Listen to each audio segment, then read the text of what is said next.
नमस्ते। आज हम पढ़ाएंगे बाबू आप लोग को ज्योग्राफी के ऐसे चैप्टर जिसका नाम है भारत संसाधन एवं उपयोग। ये सब्जेक्ट जो है कि इम्पोर्टेंट है और इससे जो है कि बहुत क्वेश्चन जो है कि बोर्ड में पूछा जाता है। एसएसटी का जब एग्ज़ाम होता है बाबू, इससे बहुत क्वेश्चन पूछा जाता है बाबू। और इस चैप्टर को आप बहुत ही अच्छा से पढ़े बाबू। क्या चीज़ से अच्छा से पढ़े, इसमें हम बताएंगे कि संसाधन है क्या, संसाधन को उत्पत्ति के आधार पर कितने भागों में बांटा गया है और विषय कारण के आधार पर कितने कारण बांटा गया। अगर उत्पत्ति के आधार पर संसाधन को कितने भागों में बांटा गया तो ये कौन कौन से बांटा गया है, संसाधन है क्या, अब वो संसाधन है क्या। तो देखिए बाबू, अभी हम बताएंगे कि आपको उत्पत्ति संसाधन, यहाँ देखिए चैप्टर पार्ट 1 चल रहा है अभी हमारा अध्याय 1 और भारत संसाधन एवं उपयोग, यानी कि भारत यानी कि भारत का जो संसाधन है एवं उपयोग, इसका उपयोग क्या होता है, ये सभी चीज़ें हम जानेंगे बाबू इस वीडियो में। तो यहाँ देखेंगे कि संसाधन है क्या। चलिए, संसाधन का वहाँ जिक्र हुआ है तो यहाँ जानेंगे कि संसाधन है क्या। तो संसाधन है क्या, ये सब चीज़ हमको भी जानना चाहिए कि आखिर हम जो है ना बाबू, हम भी एक संसाधन हुए, लेकिन कैसे हुए, अब ये चीज़ हम जानेंगे कैसे हुए। तो देखिए, मानव की आवश्यकताओं को पूरा करने वाली वस्तु को संसाधन कहते हैं। शॉर्टकट में लिखा है, हम इसको अगर लंबा भी लिखें, मानव की आवश्यकताओं को पूर्ति करने वाली वस्तुओं को भी कहते हैं, लेकिन हम शॉर्टकट में लिखा है मानव की आवश्यकताओं को पूरा करने वाली वस्तु को संसाधन कहते हैं। संसाधन हम समझ में आया बाबू, यानी कि हमारे वस्तु को पूरा करने की, हमारे मानव को जितने भी चीज़ की आवश्यकता पड़ती है वो चीज़ें जो है कि अगर वो सभी चीज़ें क्या कहलाती है, संसाधन कहलाते हैं। क्या कहलाते हैं बाबू, संसाधन कहलाते। संसाधन समझ में आ गया। अब चलिए बाबू, हम पढ़ेंगे कि संसाधन को उत्पत्ति के आधार पर, क्या चीज़ के आधार पर, उत्पत्ति के आधार पर संसाधन दो प्रकार के होते हैं। अब चलिए बाबू, इसको जानेंगे कि उत्पत्ति के आधार पर संसाधन दो प्रकार के होते हैं, लेकिन कौन कौन से होते हैं। तो पहला है हमारा बाबू जैव संसाधन। क्या बाबू, जैव संसाधन, और दूसरा अजैव संसाधन। तो चलिए, जैव संसाधन है क्या। जैव संसाधन सजीव वस्तु के समूह को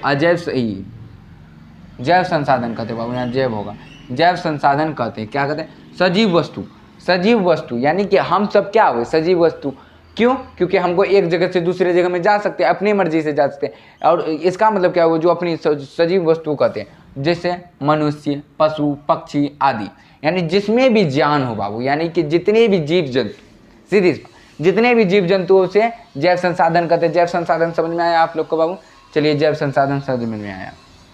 अब देखिए बाबू, अजैव संसाधन क्या है। अजैव संसाधन क्या है, निर्जीव वस्तु के समूह को अजैव संसाधन कहते हैं। अब देखिए, निर्जीव जैसे चट्टानें, धातुएं, खनिज, निर्जीव वस्तु का मतलब क्या है, निर्जीव शब्द में ही निर्जीव का अगर खंडित करेंगे बाबू, निर्जीव, ये इसी तरह होगा, निर्जीव है।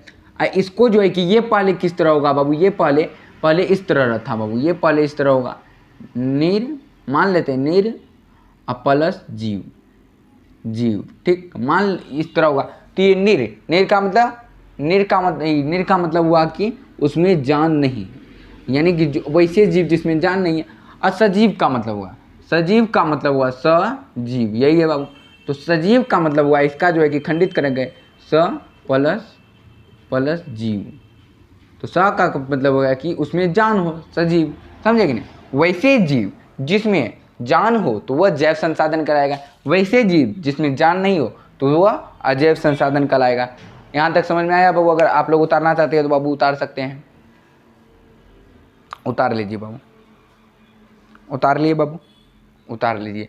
ये बाबू आपके लिए बहुत ही इम्पोर्टेंट है, ये आपके लिए बहुत ही महत्वपूर्ण है बाबू, यानी महत्वपूर्ण, यानी कि एग्जाम में इससे बहुत क्वेश्चन रहता है।